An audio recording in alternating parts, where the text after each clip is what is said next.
Será que o SUS ele deveria oferecer medicamentos que a eficácia não incerta? O que poderia acontecer como consequência disso? Aí eu trouxe o exemplo aqui do tratamento enzimático para mucopolissacaridose tipo 2. O custo desse tratamento supera mais de R$ 1 milhão por ano por paciente.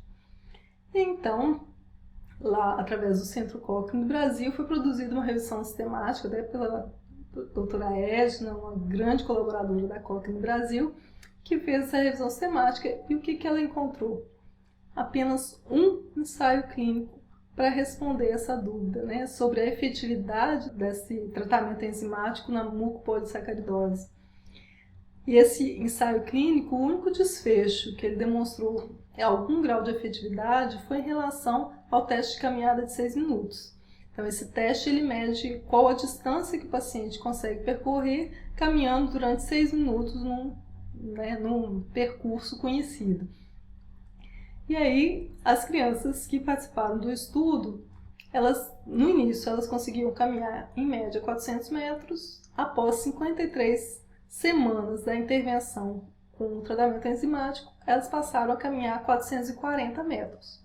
Ou seja, tiveram uma melhora de 10% na sua capacidade funcional para caminhar. Aí a questão é, será que o Sistema Único de Saúde do nosso país, que precisa viabilizar o custeio de toda a saúde da população, deveria oferecer esse tipo de medicamento que é capaz de provocar esse efeito para todos os pacientes que têm essa doença? Será que o efeito é relevante? Quantas pessoas vão deixar de receber tratamentos efetivos, capazes às vezes até de salvar vidas, porque parte da verba tem que ser destinada, uma parte significativa, para tratar as pessoas com essa doença sem trazer um benefício maior? Pensando aí na questão cura, né? Pensando aí uma sobrevida, evitar morte. Então, assim, quem toma decisão na área jurídica, por exemplo, precisa dessa informação para tomar sua decisão, não é mesmo? Né? Isso muda, né, a forma como você vai decidir diante desse contexto. Porque se for olhar pelo familiar, é claro, qual o pai e a mãe que não quer ver seu filho sendo cuidado e trazer algum benefício, por menor que seja? Né? Mas justifica isso dentro de um sistema? Um outro exemplo aqui, baseado numa evidência recente da Cochrane, onde a dúvida clínica era: quais são os efeitos de check-ups gerais de saúde para reduzir a morbidade e a mortalidade por doenças em adultos? Então, talvez a grande maioria de nós entenderia até pouco tempo que realizar um check-up de saúde anual poderia ser um benefício para a saúde, né? Eu identificaria as doenças mais graves precocemente, poderia tratar e com isso eu não morreria de uma doença grave, crônica, tipo uma isquemia, né? Seja cardíaca ou cerebral, ou morrer de outras doenças como câncer. Então, se eu fizer um check-up e eu conseguir me livrar do risco de morrer dessas doenças, ótimo. Então, hoje em dia, quem tem acesso a check-ups anuais é uma parte restrita da população, geralmente pessoas de um sistema privado de saúde. E olha só os resultados dessa revisão sistemática para ver como é que deveria ser a decisão pelo sistema privado de saúde.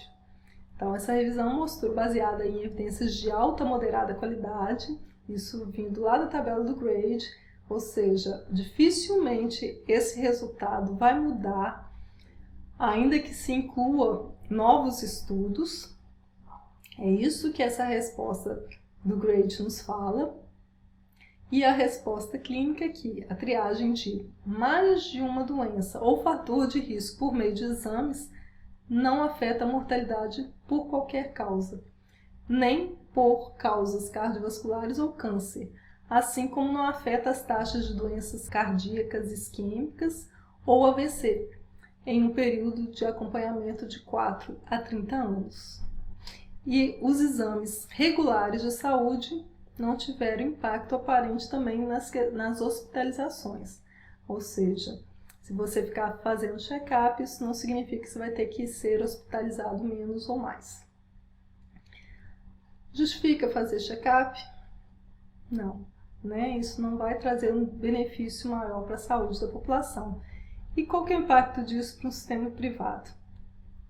Quantos check-ups a população de pessoas que têm acesso a esse sistema privado não vão querer fazer por ano? Entendendo que eles podem, né? Eles estão pagando anualmente o plano de saúde e eu quero conhecer como é que está a minha saúde em geral, eu quero diminuir o risco da doença. Muitos vão querer fazer exames periódicos, né? E esses exames muitas vezes são os mais caros, né? Para você fazer o check-up geral, você vai ter que fazer vários testes diagnósticos. Fora as questões dos falsos positivos e negativos. Sem contar essa questão, isso não vai trazer benefício algum. E olha o impacto financeiro disso. Se 50% daqueles que têm o plano de saúde quiserem fazer check-ups anuais, não tem sistema que se mantenha, né? Isso vai ser quebrado em algum momento. Porque ainda mais se for absorvendo aí todas as tecnologias, ainda mais na área do diagnóstico, que muito cresce e que são de alto custo. Só para ir a gente terminando esse momento de hoje, eu trouxe a última revisão sistemática só para a gente parar para pensar. É uma revisão que avaliou o efeito dos suplementos antioxidantes para a prevenção da mortalidade em indivíduos saudáveis e em pacientes com várias doenças. Então, nos últimos anos, teve essa febre aí de utilizar suplementos, né? Principalmente os antioxidantes, que incluem os beta-carotenos, vitamina A, vitamina C, vitamina E e o selênio. Então, hoje em dia é moda a população fazer uso de multivitamínicos. Nos Estados Unidos, então, isso é rotina básica, né? Faz parte da dieta. E aí, todo mundo entende que isso é benefício, que não vai trazer dano algum, né? No mínimo, vai trazer um benefício. E olha o que essa revisão sistemática trouxe pra gente. Esses suplementos com antioxidantes podem aumentar a mortalidade. Isso numa atualização, essa revisão já aconteceu lá em 2009, foi atualizada em 2012. E hoje a gente tem evidências demonstrando que aumenta a mortalidade o uso desse tipo de suplemento antioxidante. Isso está aí, sem ser sequer fiscalizado, né? Entende-se que é um suplemento alimentar que só tende a trazer benefício e pode até aumentar a mortalidade da população que faz uso rotineiro dela.